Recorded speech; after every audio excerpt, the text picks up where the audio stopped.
మీ car కి best ceramic coating premier care Apexer car detailing studio for contact.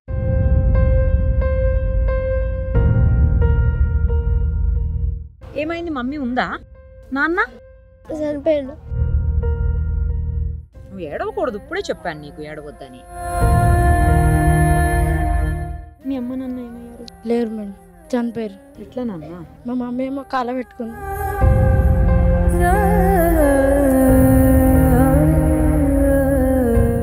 మా నాన్నని hospital డాక్టర్లు చంపేశారు. ఎందుకు? కిడ్నీలు తీసుకోరు.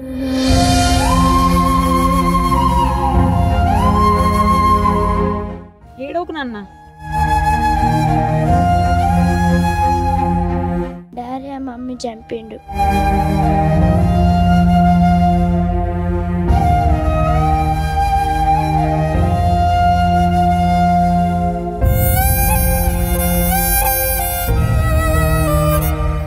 ఏంటన్న బాను, నేనేం మాట్లాడలేదు కదా, ఎందుకు ఏడుస్తున్నావు తల్లి? డాడీ గుర్తుకోకండి.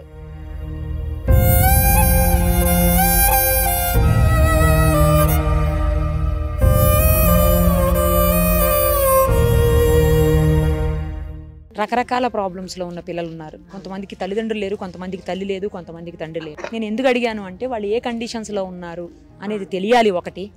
ఇంకొక ఉద్దేశం ఏంటంటే నాది, బయట తల్లిదండ్రులు లక్షలో వేలకు డబ్బులు ఇస్తే ఇష్టానికి ఖర్చు పెట్టుకుంటూ బ్యాడ్ హ్యాబిట్స్కి అలవాటు పడిపోయి వాళ్ళు ఏం చేస్తున్నారో కూడా తెలియని పరిస్థితుల్లో చాలా మంది పిల్లలు ఉన్నారు. నేను చూస్తున్నానమ్మా, 4th క్లాస్ పిల్లల నుంచి ఈ సిగరెట్లని అవన్నీ ఇవన్నీ చూస్తూనే ఉన్నాను నేను, అన్ని రకాల వ్యసనాలకి. బట్ ఈ పిల్లలు ఎంత బాధపడుతున్నారో తెలియాలన్న ఉద్దేశంతో మీ అమ్మా నాన్న ఏమయ్యారు, ఎందుకు ప్రాబ్లం అయ్యింది, మీరు ఎందుకు ఇక్కడికి వచ్చారని అడిగాను తప్పించి ఈ పిల్లల్ని ఏడిపించాలనో బాధ పెట్టాలనో మాత్రం కాదు. వాళ్ళు బాధపడుతుంటే వాళ్ళు ఏడుస్తుంటే నాకు కూడా బాధ అనిపిస్తుంది. బట్ నేను ఇందాక చెప్పినట్టు కొంతమందిలో అయినా ఇలాంటి పిల్లల్ని చూస్తే మార్పు వస్తుందేమో, సొసైటీకి మంచి పౌరులుగా తయారవుతారేమో అన్న ఉద్దేశంతో నేను వాళ్ళ క్వశ్చన్ అడిగాను అంతే. ప్రస్తుతం కొండపాక ఆనంద నిలయం బాల సదన్లో మనం ఉన్నాం. ఒక్కసారి పిల్లలతో మాట్లాడదాం. మనం 3-4 years బ్యాక్ ఇక్కడికి వచ్చున్నాము, అప్పుడు కూడా చాలా మంది పిల్లలతో మాట్లాడాము. ఇప్పుడు ఎలా ఉన్నారు వాళ్ళు, ఏంటి, పెద్దవాళ్ళు అయిపోయారు, కొంతమంది మంచి మార్క్స్ తోటి పాస్ అయ్యి బయటకు వెళ్ళారని తెలిసింది. సో ఒక్కసారి ఆ పిల్లలతో మాట్లాడదామని మళ్ళీ వచ్చాం, చూద్దాం ఏమంటారు. అందరికి హాయ్, ఎలా ఉన్నారు? బాగున్నారు అందరూ? ఓకే. నువ్వు అప్పుడు ఉన్నావా? నేను లాస్ట్ టైం వచ్చినప్పుడు నువ్వు ఉన్నావు కదమ్మా? నేను వచ్చినప్పుడు ఉన్నావు. నువ్వు ఉన్నావా నాన్న? నువ్వు లేవా? నువ్వు ఉన్నావా? మీలో ఉన్న వాళ్ళు ఎవరు చెప్పండి ఒకసారి. ఓ మీరు అందరూ ఉన్నారా నేను వచ్చినప్పుడు? నీకేమైంది చేతికమ్మా? ఏదో అయిందని విన్నాను, ఏమైంది? చాయ్ పడ్డది. చాయ్ అంత ఎట్లా పోసుకున్నావు? ఆ మమ్మీ బయట చేస్తుండే వాళ్ళు. ఓకే. మీ మమ్మీ వాళ్ళు ఎక్కడున్నారు? ఎందుకంటే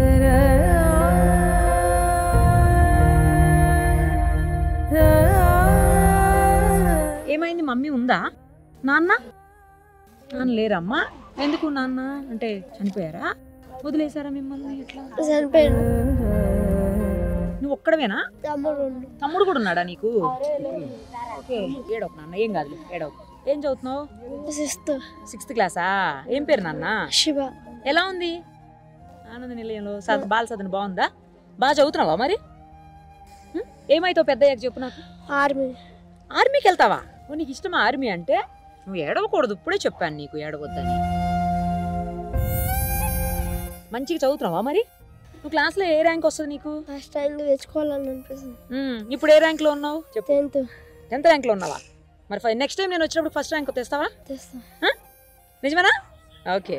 నీకు ఏమి ఇష్టం, ఏం తింటావు ఎక్కువ? ఆపిల్ తింటావా? ఏ ఊరు మీది? యాదగిరిగుట్ట. నువ్వేం చదువుతున్నావు? కొడతావా ఏంటి? తాడని అంత సీరియస్ గా చెప్తున్నావు. ఏమైంది నాన్న చేతికి? ఎందుకు కాలింది? మా మమ్మీ చచ్చిపోతే. మీ మమ్మీ చచ్చిపోతే నీకు కాలిందా? కాల్చుకుంది ఫైర్ యాక్సిడెంట్ లోనా? ఎప్పుడమ్మా? నేను చిన్నగా ఉన్నప్పుడా? నాన్న లేడా నీకు? ఉండు. మరి ఎవరు తీసుకొచ్చారు ఇక్కడికి? మా డాడీ. డాడీ ఇక్కడ తెచ్చిపోయిందా? వస్తాడా ఎప్పుడన్నా చూడ్డానికి? నువ్వు పక్కనే ఉన్నావా మీ అమ్మకి యాక్సిడెంట్ అయినప్పుడు? పట్టుకున్నావా అమ్మని? అమ్మ ఏం చేసినావు? పట్టుకుంటే నాకు కాలింది. అమ్మను పట్టుకున్నావా? ఎలా కాలింది అమ్మకు? గ్యాస్ పోసుకొని చచ్చిపోయింది. అమ్మ కావాలని చేసుకుందా లేకపోతే యాక్సిడెంట్ అయిందా? తెలీదు నీకు ఏమి? బాగా చిన్నగా ఉన్నావా అమ్మ నువ్వు? మీ అన్నయ్య ఉన్నాడా? ఏం చేస్తాడు మీ అన్నయ్య? ఏం చదువుతున్నాడు? ఎక్కడున్నాడు? ఇక్కడే ఉన్నాడా? ఏం చదువుతున్నామ్మా? ఏం పేరు నీ పేరు? లక్కీ. అసలు పేరేంటి? శశివరుణ్. ఇక్కడే చదువుతున్నావా? ఎప్పటి నుంచి ఉన్నావు ఇక్కడ? 4th. 2 years నుంచి ఉన్నావా? ఏమైంది అన్న మీ మమ్మీకి? మా మమ్మీ డాడీ గ్యాస్ నూనె పోసుకొని చచ్చిపోతా అన్నది. ఆయనతో డాడీ ఏమండు సరే అన్నాడు.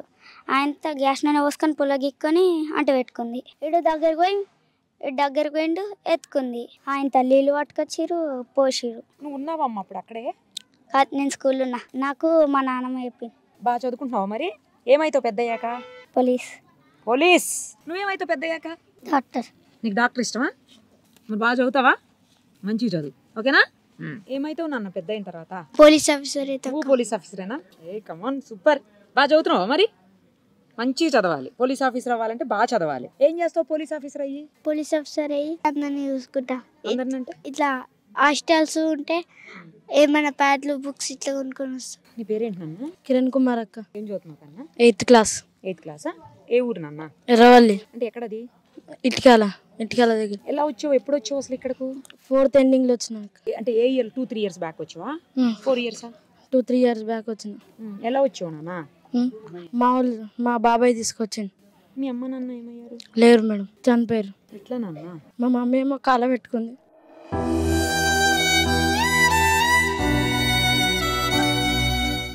మీ నాన్న మరి? మా నాన్నని హాస్పిటల్లో డాక్టర్లు చంపేశారు. ఎందుకు? కిడ్నీలు తీసుకున్నారు.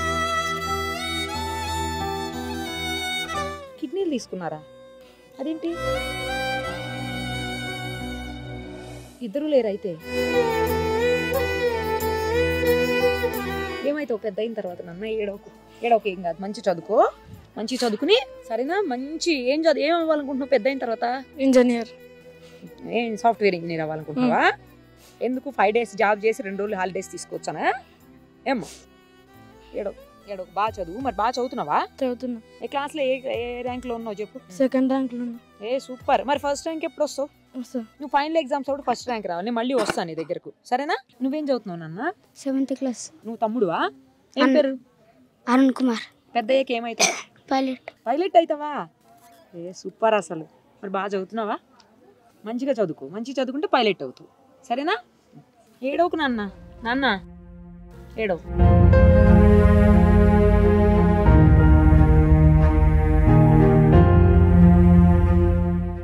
ఏం చదువుతున్నా? 9th class. ఏం పేరు నీ పేరు? నరేష్. ఎప్పుడు వచ్చావు? 2nd class. నేను లాస్ట్ టైం వచ్చినప్పుడు ఉన్నావు కదా నువ్వు? 4th చదువుతున్నావు? 5th? అప్పుడు 5th class అనుకుంటా. 5th 6th చదువుతున్నట్టున్నావు కదా. పెద్దోడు అయిపోయావు. ఎలా వచ్చావమ్మా ఇక్కడకు? అమ్మ నాన్న చనిపోయారని ఇక్కడ వేసారు. ఎవరు వేసారు? నాన్న వాళ్ళ ఫ్రెండ్ ఇట్లా ఉంటే ఇక్కడ వేసి, అంటే నాన్న వాళ్ళ ఫ్రెండ్ చేతిలో పెట్టి చనిపోయి ఇక్కడ వేసిన. ఎందుకు చనిపోయారు నాన్న? తెలియదు. బాగా చిన్న పిల్లోడు అప్పుడా? ఏమైతావు పెద్ద అయిన తర్వాత? ఐఎస్. మరి బాగా చదువుతున్నావా? ఏ ర్యాంక్ చెప్పు నీకు క్లాస్లో? 12th rank. మంచి బాగా చదువుకోవాలంటున్నావు కదా, మరి ఏడవకుండా చదువుకోవాలి కదా నువ్వు, అవునా? మరి ఏం చదువుతున్నావు నాన్న?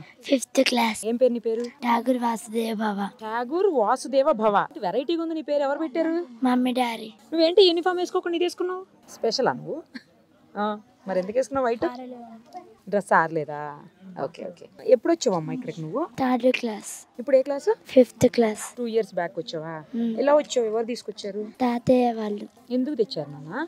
అయితే డాడీ ఏమో మమ్మీ చంపినందుకనే. ఎవరెవరిని చంపారు? Daddy mummy చంపిండు.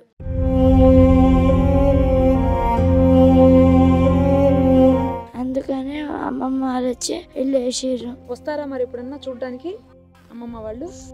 వస్తారు.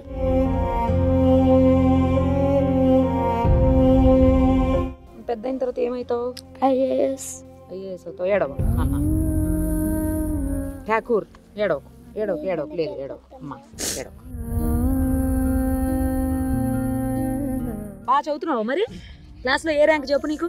12th rank. మరి ఫస్ట్ వస్తే కదా నువ్వు ఐఏఎస్ అవుతావు. 12th rank ఐఏఎస్ అవుతారా? మరి ఎప్పుడు వస్తావు ఫస్ట్ ర్యాంక్ చెప్పు? వస్తా. ఇంకేడవకూడదు. ఫస్ట్ ర్యాంక్ వచ్చేయాలి నువ్వు, సరేనా? నెక్స్ట్ ఎగ్జామ్స్ టైంకి ఫైనల్ ఎగ్జామ్స్ ఉన్నాయి కదా మార్చిలో, అప్పుడు నువ్వు ఫస్ట్ ర్యాంక్ తెచ్చుకోవాలి. ఫస్ట్ ర్యాంక్ తెచ్చుకుని నాకు ఫోన్ చేయాలి, సరేనా? ఏం చదువుతున్నావు? 6th అక్క. నువ్వు ఎప్పుడు వచ్చావు ఇక్కడికి? నేను 4th వచ్చాను. 2 years బ్యాక్ వచ్చావు. ఏ ఊరు నాన్న? సిద్దిపేట. ఎందుకు వచ్చావు ఇక్కడికి? ఎలా వచ్చావు? ఎవరు తీసుకొచ్చారు? సిడబ్ల్యూఎస్ ఆఫీస్ వాళ్ళు తెచ్చారా? ఎందుకు నాన్న ఎందుకు తెచ్చారు ఇక్కడకు? అంటే ఇంటికాడ మా మమ్మీ చనిపోయింది, ఒక్కనే ఉన్నా. మా డాడీ అంటే తీసుకురాలేక మా డాడీ ఒక్కడే ఉంటాడని నన్ను ఇక్కడ వేసారు. మీ డాడీ మరి వస్తారా ఎప్పుడన్నా చూడడానికి? అప్పట్లో వచ్చేటాడు, ఇప్పుడు వస్తాడక్క. రావట్లేదు అసలు. ఏమైతావు పెద్ద అయిన తర్వాత? ఆర్మీ. నువ్వు కూడా సూపర్, మంచి మంచి డెసిషన్స్. నువ్వు బాగా చదవాలి మరి ఆర్మీకి వెళ్ళాలంటే, తెలుసు కదా. బాగా చదువుకోయే, సరేనా? ఏంటన్న బాను, నేనేం మాట్లాడలేదు కదా, ఎందుకు ఏడుస్తున్నావు తల్లి? డాడీ గుర్తుకోకండి.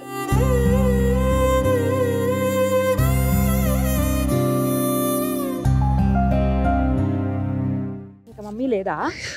ఉంది. మరి డాడీ ఎందుకు? అంటే డాడీయే కావాలా నీకు? ఎక్కడ ఉంటారు డాడీ? డాడీ చనిపోయిండు. ఓహో.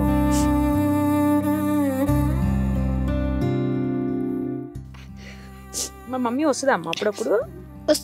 వస్తుందా? వెళ్తావా నువ్వు కూడా ఇంటికి ఎప్పుడైనా? ఏం చదువుతున్నావు ఇప్పుడు? 6th class. మరి పెద్ద అయిన తర్వాత ఏమవుతావు? పోలీస్. ఏయ్ కమాన్, పోలీస్. బాను ఐపీఎస్ అంతేనా? మరి బాగా చదువుతున్నావా? క్లాస్లో ఏ ర్యాంక్? Second rank. సెకండ్ ర్యాంకా? ఫస్ట్ ర్యాంక్ ఎప్పుడు వస్తావు మరి? ఫస్ట్ ర్యాంక్ ఎప్పుడు? ఫైనల్ ఎగ్జామ్స్లలో వస్తావా? మరి నాకు ఫోన్ చేస్తావా ఫస్ట్ ర్యాంక్ తెచ్చుకొని? ఏంటి, కంపల్సరీ రావాలి. ఫస్ట్ ర్యాంక్ నాకు ఫోన్ చేయాలి, నేను మళ్ళీ వస్తా. నీకు ఏం కావాలో చెప్పు, మీ అందరికి ఏం కావాలో నేను అప్పుడు తీసుకొని వస్తాను అందరికి, సరేనా? ఎగ్జామ్స్ అయిపోయి నాకు ఫోన్ చేయండి, ఓకేనా? ఓకే సరేనా? మిమ్మల్ని చూస్తే నాకు ఎడుపు వస్తుంది, ఏడవకు, సరేనా? ఏం చదువుతున్నావు నాన్న? 8th class. 8th క్లాసా? ఏం పేరు? కార్తిక్. కార్తీక్. ఎప్పుడు వచ్చావు ఇక్కడకు?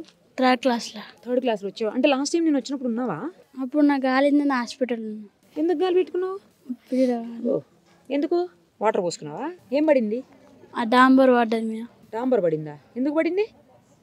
అక్కడికి వెళ్ళి అట్లా చూస్తున్నావా? చూస్తుంటే మీద పడిందా? ఎలా వచ్చావు నాన్న ఇక్కడకు? అది మా అమ్మాయిలే అని పేరు, మా మామయ్య తొలికొచ్చి. మీ నాన్న మరి? అది జ్వరం వచ్చి సాధారణంగా చచ్చిపోయాడు. మీ అమ్మ? కాల పెట్టుకుంది. ఏమైతావు పెద్ద అయిన తర్వాత? డాక్టర్. డాక్టర్ ఏం చేస్తావు చెప్పు, అందరికి ట్రీట్మెంట్ ఇస్తావా మంచిగా? ఏ ర్యాంక్లో ఉన్నావు క్లాస్లో? 9th ర్యాంక్లో ఉన్నావు. మరి ఫస్ట్ ర్యాంక్ రావాలి కదా నువ్వు, లేకపోతే రాదు కదా నీకు. డాక్టర్ సీట్ రావాలంటే ఫస్ట్ రావాలి కదా. వస్తావా మరి? బాగా రాస్తావా ఈసారి ఎగ్జామ్స్? మిమ్మల్ని అందరినీ ఎగ్జామ్స్ మంచిగా రాసి మంచి మార్క్స్ తెచ్చుకుంటే అంట ఫ్లైట్లో తీసుకెళ్తారంట, ఇందాక చెప్పారు, విన్నావు కదా. మరి వస్తారా? అమ్మ కంటే ఒకళ్ళకో ఇద్దరికో అమ్మ అవుతాం, బట్ మీరు ఇంతమంది పిల్లలకి అమ్మాయి అందరినీ మంచిగా చూసుకుంటున్నారు. రకరకాల ప్రాబ్లమ్స్లో ఉన్న పిల్లలు ఉన్నారు. కొంతమందికి తల్లిదండ్రులు లేరు, కొంతమందికి తల్లి లేదు, కొంతమందికి తండ్రి లేరు. నేను ఎందుకు అడిగాను అంటే వాళ్ళు ఏ కండిషన్స్లో ఉన్నారు అనేది తెలియాలి ఒకటి. ఇంకొక ఉద్దేశం ఏంటంటే నాది, బయట తల్లిదండ్రులు లక్షలు వేలకు వేలు డబ్బులు ఇస్తే ఇష్టానికి ఖర్చు పెట్టుకుంటూ బ్యాడ్ హ్యాబిట్స్కి అలవాటు పడిపోయి వాళ్ళు ఏం చేస్తున్నారో కూడా తెలియని పరిస్థితుల్లో చాలా మంది పిల్లలు ఉన్నారు. నేను చూస్తున్నానమ్మా, 4th క్లాస్ పిల్లల నుంచి ఈ సిగరెట్లని అవన్నీ ఇవన్నీ చూస్తూనే ఉన్నాను నేను, అన్ని రకాల వ్యసనాలకి. బట్ ఈ పిల్లలు ఎంత బాధపడుతున్నారో తెలియాలన్న ఉద్దేశంతో మీ అమ్మా నాన్న ఏమయ్యారు, ఎందుకు ప్రాబ్లం అయ్యింది, మీరు ఎందుకు ఇక్కడికి వచ్చారని అడిగాను తప్పించి ఈ పిల్లల్ని ఏడిపించాలనో బాధ పెట్టాలనో మాత్రం కాదు. వాళ్ళు బాధపడుతుంటే వాళ్ళు ఏడుస్తుంటే నాకు కూడా బాధ అనిపిస్తుంది. బట్ నేను ఇందాక చెప్పినట్టు కొంతమందిలో అయినా ఇలాంటి పిల్లల్ని చూస్తే మార్పు వస్తుందేమో, సొసైటీకి మంచి పౌరులుగా తయారవుతారేమో అన్న ఉద్దేశంతో నేను వాళ్ళ నా క్వశ్చన్ అడిగాను అంతే. ఇంతమందికి మీరు తల్లి అయ్యారమ్మా, వీళ్ళని చూస్తుంటే చాలా బాధగా ఉంది. మీరు రోజు చూస్తుంటారు, మంచిగా చదువుకుంటున్నారా? వీళ్ళందరూ బాగా చదువుతారు, మంచి డైమండ్స్ వీళ్ళు, చాలా తెలివికల్ల పిల్లలు. వాళ్ళని సరైన దారిలో పెట్టాలి కానీ వాళ్ళంత గొప్ప వాళ్ళు ఎవరు కార్యమో అనిపిస్తుంది, నా అభిప్రాయం ఇది. ఈ భాగ్యాన్ని కల్పించింది నాకు మన చైర్మన్ రమణాచారి గారు, లతా రమణాచారి గారు, వెనిశెట్టి రాజమౌళి గారు, ఈ బాలసదన్ చైర్మన్ అంజమ్మ గారు, ఇక్కడ ఉన్నటువంటి యొక్క వృద్ధాశ్రమ వాసులందరి సహకారం ఉంది మాకు. దాంతో పిల్లలు కూడా వాళ్ళ యొక్క ఆశీస్సులు ఉన్నవి, మాకు అండదండలు ఉన్నాయని చెప్పేసి మీకు మనవి చేస్తున్నానమ్మా. నేను లాస్ట్ టైం వచ్చినప్పుడు కూడా పిల్లలందరూ నాకు చాలా మంది మాట్లాడారమ్మా, మళ్ళీ వీళ్ళందరితో మాట్లాడడం సంతోషంగా ఉంది. సేమ్ టైం కొంతమంది పెద్దోళ్ళు అయ్యారు, బాగా అనిపిస్తుంది. కొందరు వెళ్ళిపోయారు, అవును, మంచి మార్క్స్ తోటి, మంచి మార్క్స్ తో. మళ్ళీ కొందరు ఇది ఎట్లయినా కానీ పాత నీరు పోతుంటే కొత్త నీరు వచ్చినట్టుగా అవుతుంది. ఇప్పుడు 10th మంచి మార్క్స్ తెచ్చుకుంటారని అనుకుంటున్నాము, ఆశిస్తున్నాము. వాళ్ళని అభినందించడానికి రెడీగా ఉన్నాము. మేము అందరం కూడా బాగా చదువుతారు, మంచి వసతులు కూడా ఇక్కడ బాగా కల్పించారు పెద్దలు, ఎలాంటి లోటు లేదు. అది వాళ్ళకే తెలియాలి. వాళ్ళు నిజంగా నా ప్రేమేమో కానీ వాళ్ళ ప్రేమ చాలా ఎక్కువ ఉంది అనిపిస్తుంది. ఇందాక ఇక్కడ మీరు మాట్లాడేటప్పుడు నన్ను లాక్కొస్తున్నారు ఊరికే, మన పాత్ర లేనప్పుడు మనం అనవసరం అక్కడ అని అక్కడ వెళ్ళి కూర్చుంటే నువ్వు వెళ్ళకపోతే మేము రామని చెప్పేసి చిన్న పిల్లలు వచ్చారు. అది చాలా సంతోషం అనిపిస్తుంది. చాలా చిన్న ప్రేమ చూపిస్తే ఎంతో ఉప్పొంగిపోయే పరిస్థితి. నేను కూడా జవహర్ బాల్ భవన్లో సూపరింటెండెంట్గా రిటైర్ అయ్యాను. సరే ఒకరోజు సార్ రమణాచారి గారు మీరు ఎందుకు సేవ చేయకూడదు పిల్లలకు అని అడిగారు. కొన్ని పరిస్థితుల వల్ల ఒక సంవత్సరం వరకు రాలేకపోయాను. తర్వాత ఇది కరెక్టే మన నిర్ణయము అనిపించి ఇక్కడ ఈ సేవా భాగ్యం నాకు కలిగింది. వారికి ప్రత్యేక అభినందనలు తెలియజేస్తున్నానమ్మా. పిల్లలందరూ కూడా ఏకధాటిగా భగవద్గీత చదువుతారు. మీరు అవకాశం ఇస్తే వీళ్ళు భక్తి యోగం చదువుతారు. 3 అధ్యాయాలు వచ్చు వాళ్ళకి పిల్లలకి. మీరే చూడండి, చాలా బాగా చదువుతారు. ఒకసారి రండి నాన్న, రండి. ఏది భగవద్గీత ఎవరు చెప్పగలుగుతారు? ఒకసారి వచ్చి చెప్పండి, ఒక శ్లోకం చెప్పండి. మీరు ఏం చెప్పగలుగుతారు అది చెప్పండి, సరేనా? ఇన్ని చెప్పాలి అన్ని చెప్పాలని ఏం లేదు. మీకు నచ్చింది వచ్చింది కరెక్ట్ గా మంచిగా చెప్పండి. ఇంత చిన్న పిల్లలు మీరు భగవద్గీత శ్లోకం చెప్పడం అంటే అది మామూలు విషయం కాదు నాన్న, చెప్పండి. శుక్లాంబరధరం విష్ణుం శశివర్ణం చతుర్భుజం ప్రసన్నవదనం ధ్యాయేత్ సర్వవిఘ్నో ప్రశాంతయే. ఓం అఖండమండలాకారం వ్యాప్తం యేన చరాచరం తత్పదం దర్శితం యేన తస్మై శ్రీ గురవే నమః. ఓం కృష్ణం కమలపత్రాక్షం పుణ్యక్షవన కీర్తనం వాసుదేవం జగద్యోనిం నౌమి నారాయణం హరిం. ఓం వ్యాసాయ విష్ణురూపాయ వ్యాసరూపాయ విష్ణవే నమో వై బ్రహ్మనిధయే వాసిష్ఠాయ నమో నమః. ఓం నారాయణం నమస్తుభ్యం నరం చైవ నరోత్తమం దేవీం సరస్వతిం వ్యాసం తతో జయముదీరయేత్. ఓం పార్థాయ ప్రతిబోధితాన్ భగవతా నారాయణేన స్వయం వ్యాసేన గ్రథితాన్ పురాణమునినా మధ్యే మహాభారతం అద్వైతామృతవర్షిణీం భగవతీం అష్టాదశాధ్యాయినీం అంబత్వామనుసందదామి భగవద్గీతే భగవద్వేషిణీం. ఓం శ్రీ పరమాత్మనే నమః. శ్రీమద్భగవద్గీత అథ ద్వాదశోऽధ్యాయः భక్తియోగः. అర్జున ఉవాచ ఏవం సతతయుక్తా ఏ భక్తాः స్వాం పర్యుపాసతే ఏ చాప్యక్షరమవ్యక్తం తేషాం కే యోగవిత్తమాః. శ్రీ భగవానువాచ మయ్యావేశ్య మనో ఏ మాం నిత్యయుక్త ఉపాసతే శ్రద్ధయా పరయోపేతాః ते मे युक्ततमामताः. ये त्वक्षरमनिर्देशम् अव्यक्तं पर्युपासते सर्वत्र गमचिन्त्यं च कूटस्थमचलं ध्रुवं संनियमेन्द्रियग्रामं सर्वत्र समबुद्धयः ते प्राप्नुवन्ति मामेव सर्वभूतहिते रताः. क्लेशोऽधिकतरस्तेषाम् अव्यक्तासक्तचेतसाम् अव्यक्ता हि गतिर्दुःखं देहवर्भिरवाप्यते. एतु सर्वाणि कर्माणि मयि सन्न्यस्य मत्पराः अनन्येनैव योगेन मां ध्यायन्त उपासते तेषामहं समुद्धर्ता मृत्युसंसारसागरात् भवामि न चिरात् पार्थ. मय्यावेशितचेतसां मय्येवामनार्धस्व मयि बुद्धिं निवेशय निवशिष्यसि मय्येव अजो ऊर्ध्वं न संशयः. अथ चित्तं समादातुं न शक्नोषि मयि स्थिरम् अभ्यासयोगेन ततो मामिच्छातुं धनञ्जय. अभ्यासेऽप्यसमर्थोऽसि मत्कर्मा परमो भव मदर्थमपि कर्माणि कुर्वन् सिद्धिमवाप्स्यसि.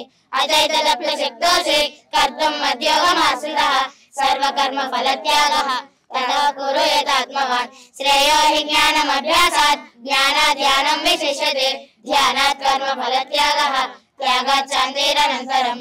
अध्यष्टा सर्वभूतानां मैत्रः करुण एव च निर्ममो निरहङ्कारः समदुःखसुखाक्षमी सन्तुष्ट सततं योगी यदात्मा दृढनिश्चयः. मय्यर्पितमनोबुद्धिः यो मद्भक्तः समे प्रियः. यस्मान्नो द्विजते लोको लोको न द्विजते जयः. हर्षामर्षभयोद्वेगः मुक्तो यस्य च मे प्रियः.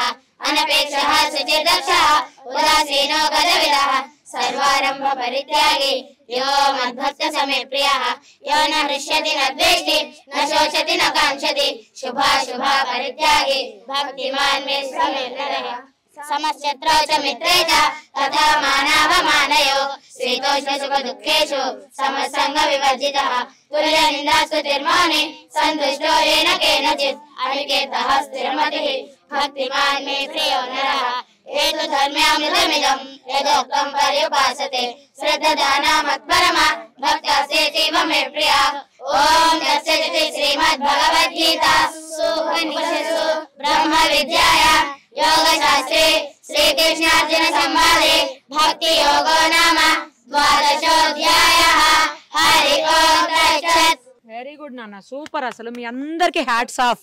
ఎందుకంటే చిన్న పిల్లలు భగవద్గీత శ్లోకాలను ఎంత స్పష్టంగా ఎంత బాగా పాడుతున్నారంటే, మీరు చెప్తున్నారంటే అసలు గ్రేట్ నాన్న. మీరు అందరూ బాగా చదువుకోండి, సరేనా?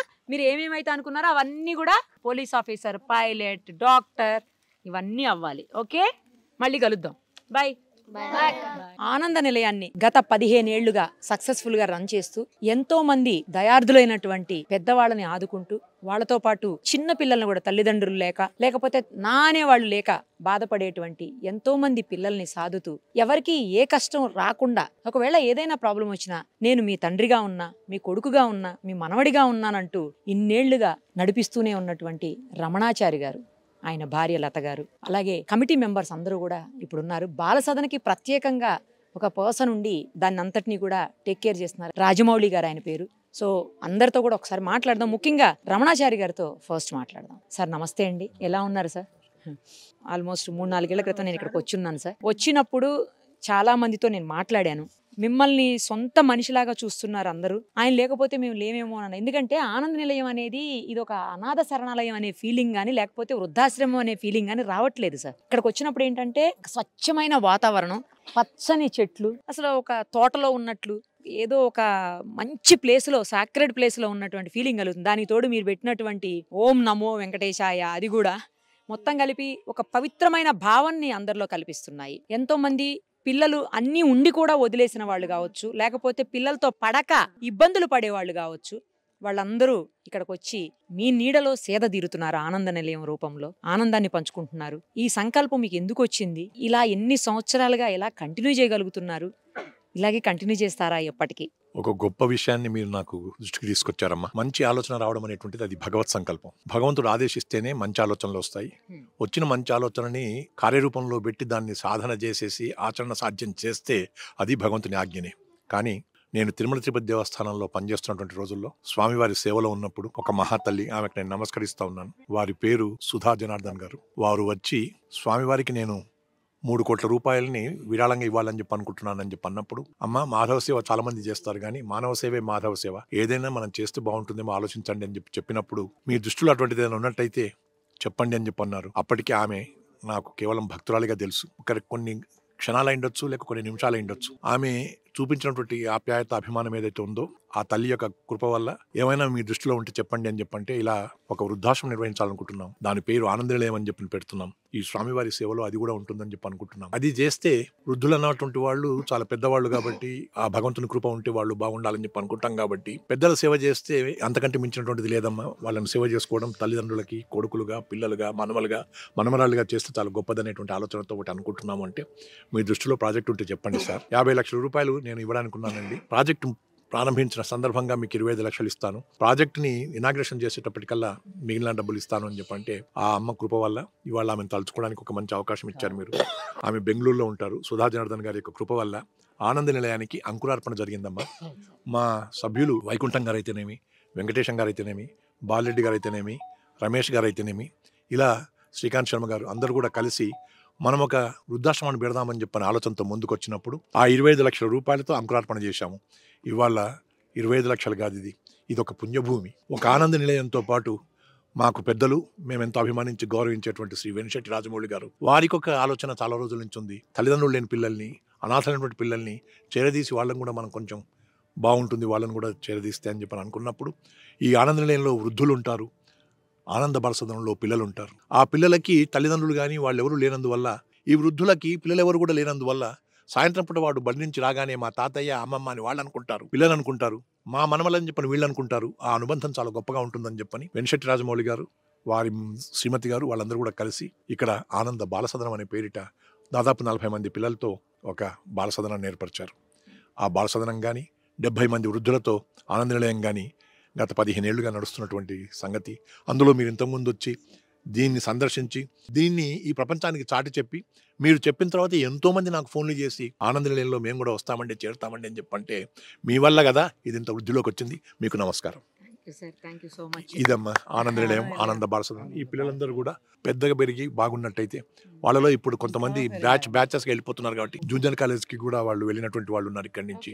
ఆ తర్వాత పోయిన సంవత్సరం మాత్రం ఒక గొప్ప విషయం, 2023వ సంవత్సరంలో ఒక 4 పిల్లలు ఇక్కడి నుంచి ఏ నారాయణ కళాశాల నుంచో, చైతన్య కళాశాల నుంచో, స్కూళ్ళ నుంచో వచ్చినట్టుగా 9% కంటే ఎక్కువ వచ్చినటువంటి పిల్లలు మా ఆనంద బాలసదనం నుంచి వచ్చారు. వాళ్ళను సత్కారం చేసుకున్నాం. వాళ్ళకి ఇంకా మంచి చదువులు ఇవ్వాలని చెప్పి నా భగవంతుని ప్రార్థిస్తున్నాం. ఈ సంవత్సరం ఎవరైనా సరే మా ఆనంద బాలసదనంలో 9% కంటే ఎక్కువ వచ్చినటువంటి పిల్లలకు తప్పకుండా ఫ్లైట్లో తిరుపతికి తీసుకెళ్ళి ఆ ఫ్లైట్లో తీసుకుపోయి తిరుపతిలో స్వామివారి దర్శనం చేయించి వస్తే వాళ్ళకు జీవితంలో ఎప్పుడైనా కానీ మేము ఫ్లైట్లో వెళ్ళాము, మేము ఫస్ట్ క్లాస్ వచ్చినందుకు కదా అనే భావం కలుగుతుంది అనేటువంటి రీతిలో అదొక ఆలోచన చేస్తున్నాం. పిల్లలు వింటున్నారు అందరూ.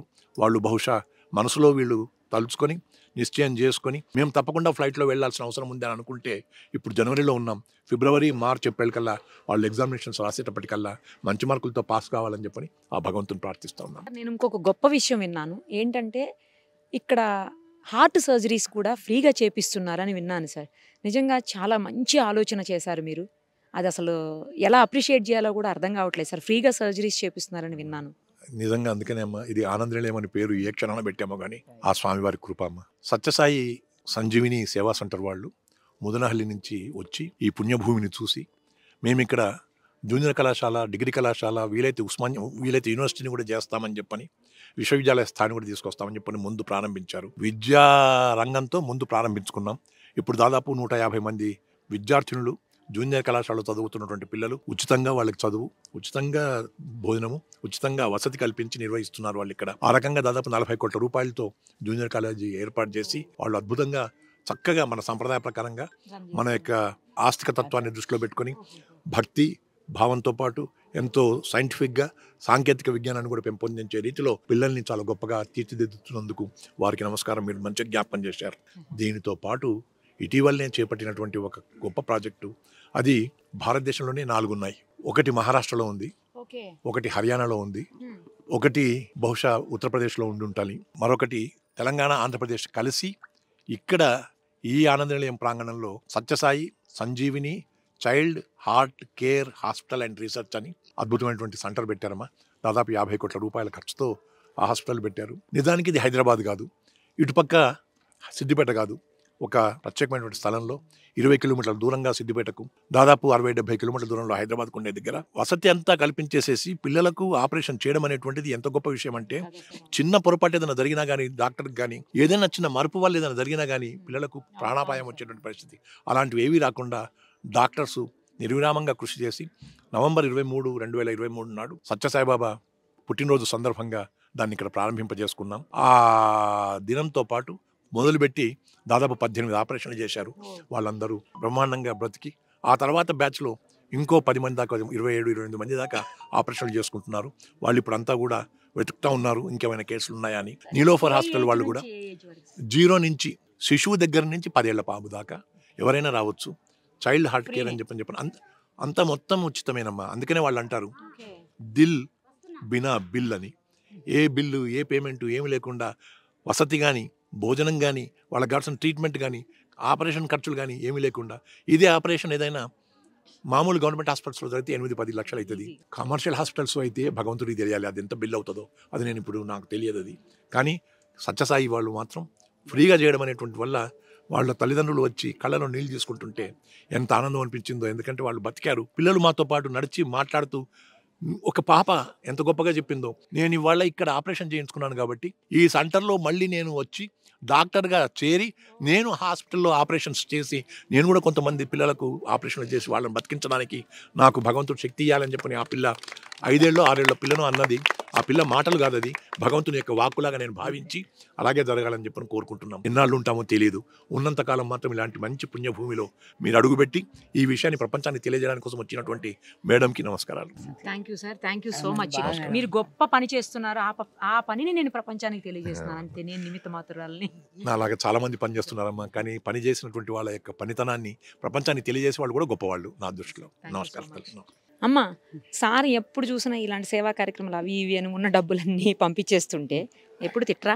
నాకు ఆలోచన రాదమ్మా, ఆయన ఆలోచనే నా ఆలోచన. అంతేనా? సూపర్. అసలు పిల్లలందరూ వెళ్ళిపోయారు కదమ్మా, మనమే ఉన్నాము, ఇంకెవరికి సేవ? వీళ్ళకే సేవ చేద్దాం, ఇదే నా సంకల్పం అమ్మ. ఇక్కడ జరగడం కూడా అంచెలంచెలుగా మీ వల్ల, మా సభ్యుల వల్ల అంత బాగా జరగాలని ఆశిస్తున్నానమ్మా. ఇంతకన్నా ఆ దేవాలయం మీద చాలా అసలు అందరూ ఇక్కడ ఒక ఉత్సవాలు, చండీ యాగాలు ఇంకా అన్నీ జరుగుతున్నాయి. అలాగే జరగాలని, అందరికీ సౌకర్యాలు అన్నీ జరగాలని, ఉండాలని. ఇది వీళ్ళు పనిచేస్తారు చూడమ్మా, వాళ్ళకు కూడా ఇండ్లు అన్ని వసతి ఏర్పాటు చేయాలని. ఎందుకంటే వాళ్ళు అంత దూరం వెళ్ళే కన్నా ఇక్కడే ఉంటే అందరూ వీళ్ళ దాంట్లో ఉంటారు. అది నాకు కావాలని ఆశ. అమ్మ ఏదో కోరిక చెప్తున్నారు సార్. అమ్మ ఒక మాట, ఇంట్లో ఆమె దీపం వెలిగిస్తేనే బయట వెలిగేది. ఇవాళ నేను కానీ ఆమె కానీ ఒకే ఆలోచనతో ఒకే సంకల్పంతో ముందుకొచ్చాం. అలాగే మేము వెంకటేశం గారు వారి మిస్సెస్, మా వెంకట రాజమౌళి గారు వారి మిస్సెస్, మా వైకుంఠం గారు, కొమ్మవెల్లి శేఖర్ గారు, అమర్ గారు, బాలరెడ్డి గారు, మా సభ్యులందరం కూడా ఒకటే ఒక కోరిక, ఆనంద నిలయం బాగుండాలా, ఇక్కడ వాళ్ళందరూ బాగుండాలి. సర్వేజన సుఖినో భవంతు. రాజమౌళి గారు నమస్తే అండి.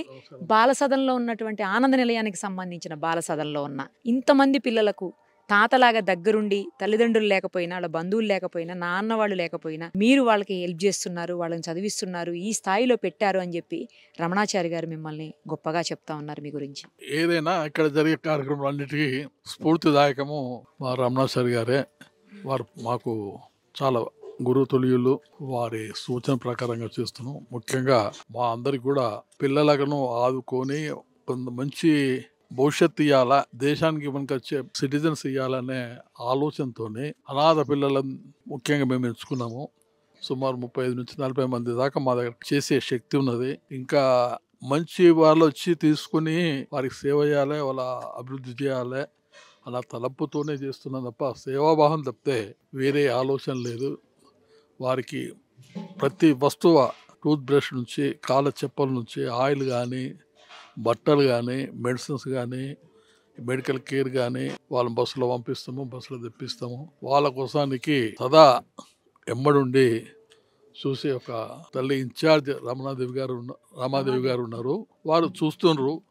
మంచి చెడ్డ ఎప్పటికీ నెలకు 8 రోజులు 10 రోజులు ఎప్పుడు అవసరం ఉంటే అప్పుడు వచ్చిపోతున్నాము. దేనికైనా మా గురుతులు వారి సూచనల ప్రకారంగానే జరుగుతుంది. ఇక్కడిది ఒక ఆనంద నిలయం కాదు, ఒక ముక్తి స్థలం. ఇక్కడ మానవ సేవ, మాధవ సేవ రెండు కల్పితమైనవి. చాలా దగ్గరల్లా మీరు ఎన్నో వృద్ధాశ్రమాలు చూడొచ్చు. ఒక్క దగ్గర ఇవన్నీ దొరికేటి చాలా తక్కువ. వారి ఆలోచన ప్రకారంగా ఇక్కడ అన్ని మాధవ సేవ ఉన్నది, మానవ సేవ ఉన్నది. ఒక పుణ్యస్థలం. మీ ప్రపంచానికి ఈ విధంగా మీరు ఎలిచేస్తున్నందుకు మా కృతజ్ఞతలు. మీరు వస్తుంటారా రాజమౌళి గారితో పాటు కలిసి మీ మనవాళ్ళను చూసుకునేకి? వస్తాం, నెలకోసారి. వీళ్ళందరినీ ఏమని పిలుస్తారు మిమ్మల్ని? అమ్మా నాన్న అంటారు. అమ్మా నాన్న అంటారా? మేము కూడా వచ్చినప్పుడు బిస్కెట్లు, చాక్లెట్లు, పనులు అన్ని తెస్తాం, బట్టలు పట్టిస్తాం, అన్ని చేస్తాం. వాళ్ళకు 20 రోజులు అయిందంటే పోదాం అని ఇదే ఆలోచన. ఇక్కడికి వచ్చేయాలనిపిస్తుంది.